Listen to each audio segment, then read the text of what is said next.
Look who came to circle time, circle time, circle time. Look who came to circle time. Hey y'all, welcome back to my YouTube channel where we talk about faith, family, and kids. Today we're going to be talking about what circle time is. Last week I uploaded a video demonstration of what I do in circle time. So if you haven't checked that out, go check that out first. Today I'm going to be breaking down each part of that circle time.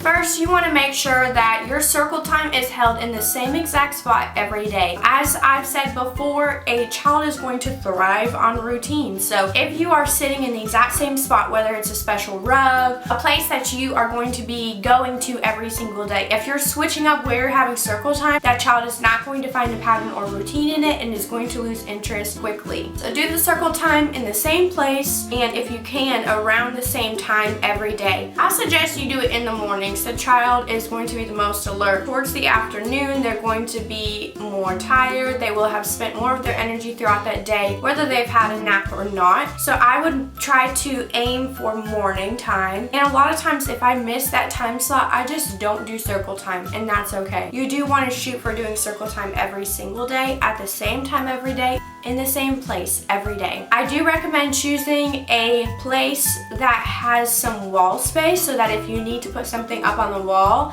it's not going to throw the child off as much, whereas if you were to have to move to a different spot for that, the child's not going to make the connection with it being associated with circle time. So pick a spot that has some wall space. In my case, I actually picked a spot that has an easel. The family I nanny for already had, so I decided to incorporate that in my teaching experience, so I have included that as part of the background. So as soon as you have established a good spot, you want to have your child sit down, and you, depending on how old they are, you can say crisscross applesauce. As long as the littlest ones, like if they're between 12 to 18 months, if they're sitting, that is an accomplishment. And they may stand up throughout your circle time, just keep on having them sit down. I will say that when you're first beginning out, you want to make it between 5 and 10 minutes. You don't want to go crazy with it. You may even have to shorten that to 2 to 5 minutes if your child is 12 to 14 months. And as they get used to circle time, you can extend that, and you'd be amazed at how long they'll sit and listen to you because it's a one-on-one engagement.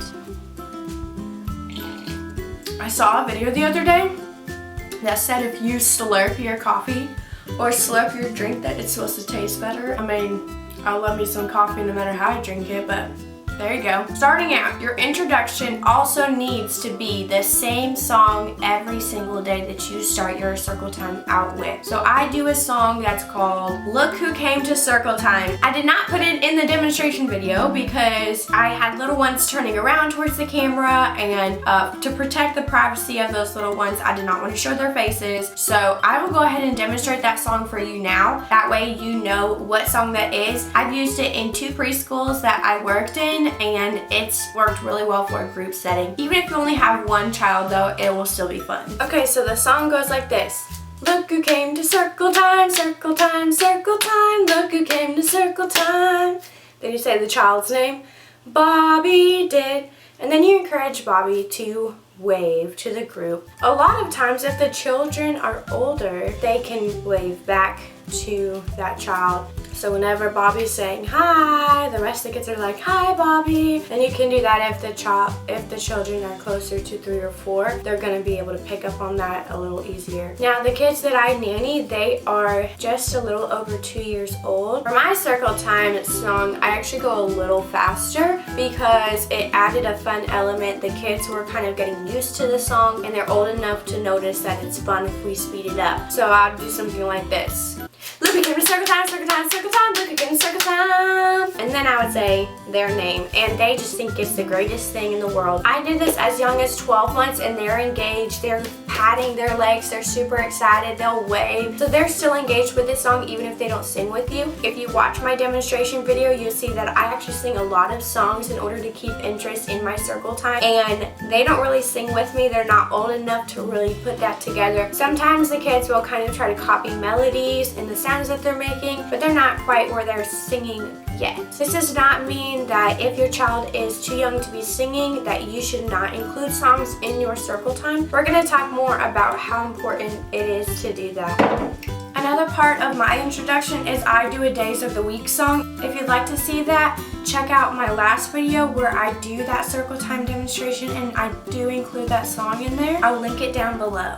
Right after that song, I usually tell in sign language what day it is that day, and then we talk about the weather. And for the children that I nanny in the age range of 1 and 2, I try to keep it to just, is the sun shining that day, and try to get them to understand what that means. Sometimes they'll say, no, it's raining, or yes, it's a sunny day. There are 4 main topics in a circle time that you want to cover every single circle time, and what I would encourage is that each week you focus on 1 letter, 1 number, 1 shape, and 1 color, and then you can move on from there. When you're picking a letter of the week, especially when you're first starting out with circle time, you don't want to just go in order of the alphabet. You want to think of sounds that they're going to be able to say easily, but you want to think of sounds that your child maybe already babbles. Mama, dada, they're going to say those letters. Then you can use those first. M says In the video, you may have seen that I use these flashcards. The nanny family that I work with actually already had these, and so I just work with what I had. They're from Starlight, and they have like alphabet ones, and then in here they also have colors, which the color one is the one you may have seen me use, and they have shapes in here as well. I would just make sure that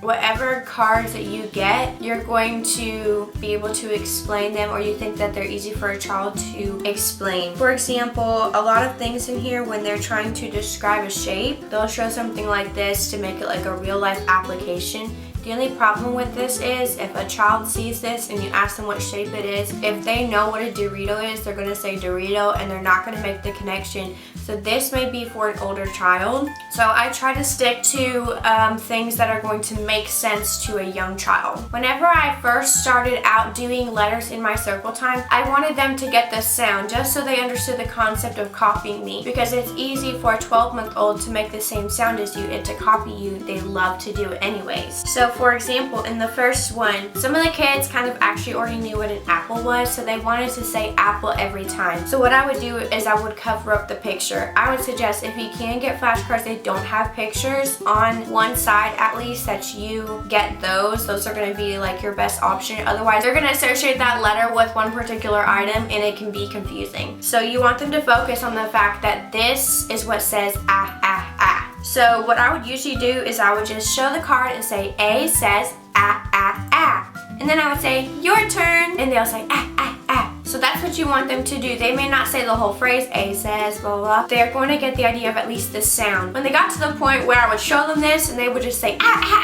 ah, really excitedly because I knew what it said, that's the point where I said, okay, now it's time to start asking what the name is. So instead of going to sound, I would switch just to the name of the letter. So I would say, A, this is the letter A. Can you say A? And then they would say it, and then you go through the whole alphabet the same way. This is the letter B. Can you say B? Or they may, they'll catch on enough to where they're gonna repeat after you the name. And then after that point, once you think they kind of have that down, or they start doing the same thing with the name, like as soon as they see this, B, B, then you can say, all right, we're gonna say the whole thing. Then you could push that B says B, B, B. Another thing to be careful of when you're teaching letters is not to add an sound to the end of your letters. For example, with the letter C, C says k, k, k. You don't want to say that C says ka or cat or anything like that. You want to make sure that you're just getting that phonetic sound, so that when they do start blending, they're not having to relearn a sound of a letter that they thought said ka. Same with D. D says d, d, d, not da, da, da. It gets a little bit harder when you get to ones that you are basically having to whisper or use breath, but just stick with it. They will actually get these a little bit easier. So you would say H says not ha, ha, ha. Q is another big one. You want to make sure that you're using a whisper sound. So Q does not say quo. Q says quo, quo, quo. You want to focus on them making the phonetic sound. And yes, this is teaching with phonics, but it's because I've seen it work with kids that are really, really little. This is how I have taught children who are 4 years old to read proficiently and smoothly, is through phonetics. So yes, this is what I am going to focus on. I don't do a whole lot of sight words. That is something they can do when they get into first grade. But when they are younger, just learning the phonetics, they can read any word. Once you teach a child how to break down a word phonetically, they can really read any word, even if they've never seen that word, as long as they understand the parts of the word. So that's getting into a little bit older children, and this is mainly focused for children who are not in school yet or are in that preschool age and not quite to kindergarten. I would suggest that you don't stick to one way that you teach a letter, because again, the child's going to associate just that card with that letter, and they're not going to be able to transfer that information to perhaps being on a board. So what I would do is make sure that you have like a poster, that it's written somewhere on a board. You can even use puzzles that have it. A lot of times they'll pull a piece off a puzzle that's a letter, and we'll use that as our, if it's a letter of the week, we'll use that as, hey, this is the letter A says ah. Having them watch you write something is also a great way for them to truly grasp the understanding of that letter. Numbers. Same thing with numbers. You want to make sure that you are showing them numbers on flashcards, that you are showing them numbers on posters, that you are writing them, all those things. One thing to remember at this age is the child is not going to understand the concept of you holding two things and seeing the number 2 in their heads. At this age, you just want them to be able to identify and count. So you want them to be able to see the number 1 and say 1, see the number 5 and say 5. And then you want to just teach them to count. They love counting, and at first what you can do is have them repeat after you. So if you saw the video last week, the kids are almost at that point where I can just go straight through and they can say it with me, but we're not quite there yet, so I still have them repeat after me. 1, 1, 2, 2. But we're still counting, and I move along on the poster. I also do the same thing with flashcards, showing again so they just don't get associated with the number 1 only being what they see on a board. Or, oh my gosh, I had it upside down. Shapes. Shapes is another topic that I make sure I cover every single week, and we pick a shape of the week. Shapes are a great opportunity for you to include more touch, feel, texture, and so I like to use these. That way they can touch them, hold them, look at them. I also use flashcards, poster, I write it up on the board, all those things. These are all things that across the 4 main topics you're using different mediums. Lastly, colors are where you can be creative and really look at things around you. I often like to point out colors that the child is wearing or colors that are right there. I wouldn't point at something that's across the room. That's not really going to make a connection. Something that they can touch that's right there in front of them. You can say, oh, your shirt is blue. The mom of the family that I nanny for actually made these really awesome touch boards, which are great because at the age that they're at, they learn by touch way faster than any other sense. So if they can touch it, they're more likely to remember it and say, oh, this is green, this is the color green, and they love these. Songs. Songs are really important in order to keep the interest of your child during circle time. I would make sure to do a song between each learning activity. I break up my circle time into the 4 main categories of the shapes, colors, numbers, and letters. So after I do a letter and I teach that, I do a song, and then we look at a number, and then there's a song, and then there's a shape and a song and a color and a song. So make sure that you're inserting songs. Songs are how you keep their attention, and really it's just a way for them to get more vocabulary and increase their cognition. Some sources for songs, if you're like, I don't know any songs I can sing. I sang a couple in my demonstration video, and I got those from Little Baby Bum. Of course, the Little Baby Bum has a British accent, so what you could do is just look on there for ideas, and then you get the idea of the song, unless you want your children to learn a British accent. Another source is a Becca book. If you look up a Becca book, they do have some songs, and they have songs for 2 and 3-year-olds. They have songs for 4-year-olds. I have a book that's fun poems and finger plays, and I just started introducing this. This is for 4-year-olds, so they're not quite at the age where they're going to be able to understand what to do, but I like introducing things early just to gauge how much they really can do. You'd be amazed at how much 3 and 4-year-old material your 2-year-old can do. Another extra that I like to throw in there is what I like to call item cards, and again, these are just cards that my nanny family already had, so I decided to put them to use. And then it's an opportunity for them to learn more about items and build their vocabulary. Once they get to the point where they see this and they're like, frog, and they know what it is, we can talk about the sound it makes, we can talk about the color that it is. So these are great for just expanding their learning opportunity. Sign language. Sign language is a way for your child to communicate before they can talk. Some parents will think, well, if I teach my children sign language, they're not going to talk. But in fact, the opposite has been found, and it has been shown that children who use sign language actually talk earlier. So I would just stick with the basics. You shouldn't learn enough sign language so that everything you're saying you're signing. You just want to learn the basics.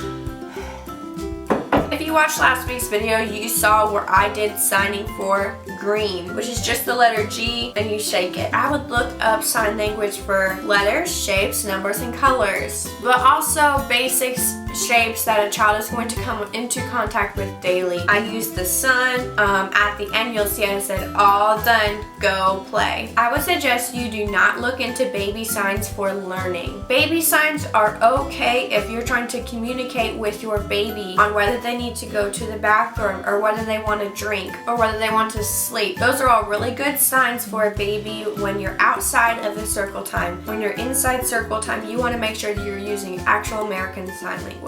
Every once in a while, I like to insert a little bit of Spanish too. So I would wait until around 3 or 4 so they're able to kind of make the connection a little bit more. That way a child is able to look at the number 3 and say, okay, I know that that is a 3. I know I can sign the number 3, and I know that if I say tres, that all equals 3.